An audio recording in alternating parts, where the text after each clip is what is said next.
C'est sous un magnifique soleil que se lève le paddock de la Rando Auvergne en ce deuxième jour de course. Deuxième jour avec au départ à 7 h du matin les plus gros numéros et la plaque 650. C'est avec ces pilotes amateurs que nous démarrons cette deuxième journée ici à Ambert.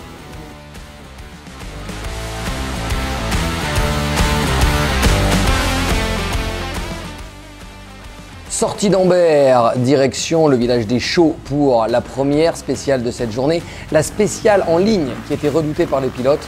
Et on y retrouve celle qui s'impose chez les féminines. Elle inaugurait sa sélection au 6 jours avec l'équipe de France.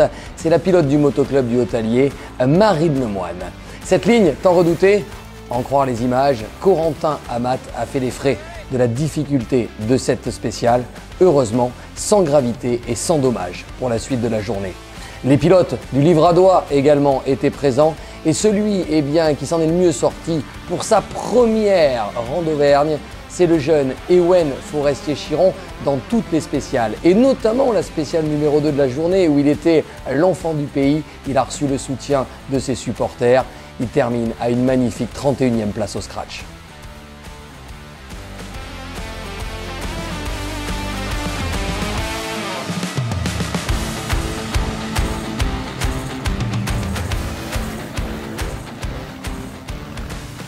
Une nouveauté également sur cette 34e Rando Auvergne, c'était la présence d'Enzo Marshall avec la moto électrique, la Stark.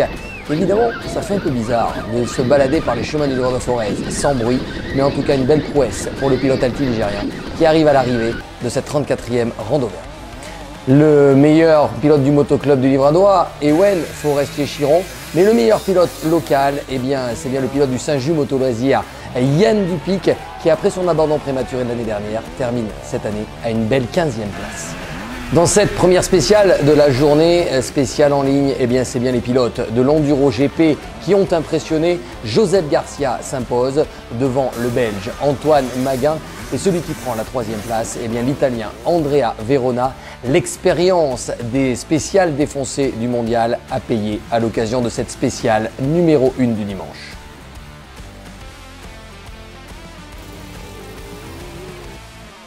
Après cette spéciale numéro 1, passage du côté de Moyachon sur les monts du Forez et direction la vallée de Lens, à l'est d'Ambert, la vallée de Lens qui accueille régulièrement et toujours avec plaisir cette Rando Auvergne. Spécial numéro 7 du côté de Saint-Clément-de-Valorgue dans la vallée de Lens où Andrea Verona signe son premier scratch du la Rando Auvergne. En deuxième position, il n'est jamais bien loin de la première place, c'est Joseph Garcia qui termine deuxième dans cette prairie d'environ 6 km. Et troisième, Jérémy Miroir qui s'est remis de sa déception de la spéciale en ligne et qui vient monter sur le podium de cette SP7.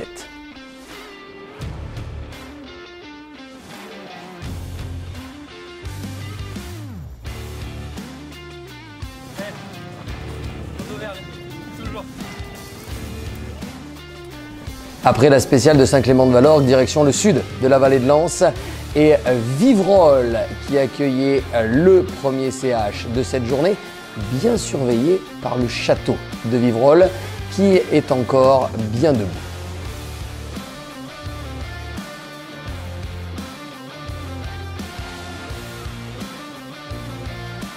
Redescente sur Arlan. Et passage du côté du CP6, vous le savez, c'est point de contrôle pendant un enduro, avec un clin d'œil au haras du Petit Pont, où se déroulait le training de cette Rando Auvergne.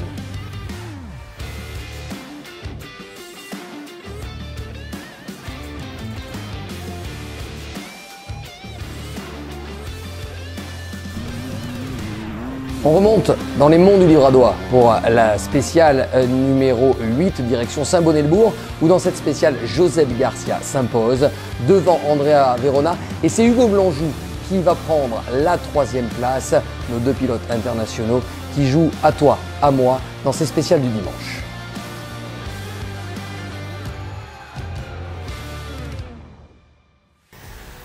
Liaison dans les monts du Livradois, direction Tire-Vache, avec tout au long de ce parcours des magnifiques vues sur les monts du Forez.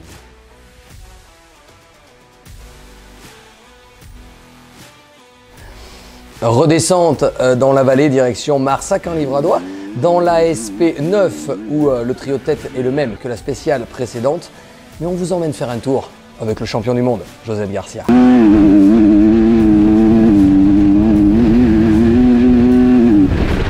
Andrea Verona, deuxième de la spéciale, comme lors de la spéciale précédente du côté de Saint-Bonnet-le-Bourg. Et Hugo Blanjou, une nouvelle fois troisième dans cette avant-dernière spéciale de la Ronde Auvergne.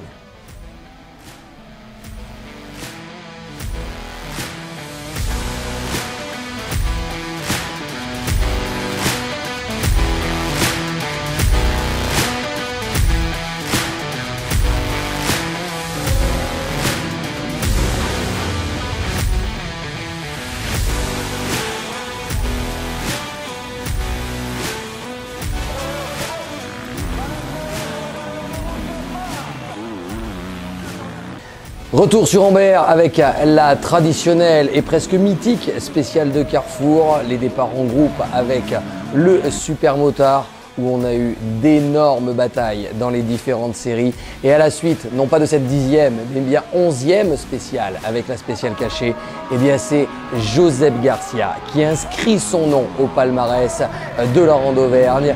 Il devance le pilote italien Andrea Verona et le pilote belge Antoine Maguin. Un podium international digne d'un GP à l'occasion de cette Ronde Auvergne 2025. Le premier français, il est quatrième. C'est Hugo Blanjou qui prend ce titre honorifique de meilleur tricolore. Nous avons vécu tout au long de ce week-end des moments extraordinaires entre pilotes, avec les bénévoles, avec les spectateurs, le public venu nombreux sur cette Ronde Auvergne. Nous vous donnons rendez-vous déjà pour la 35e édition en 2026. Et en attendant, n'oubliez pas, user et abuser de l'enduro en Livradois-Forez, on en a encore le droit, alors profitons-en.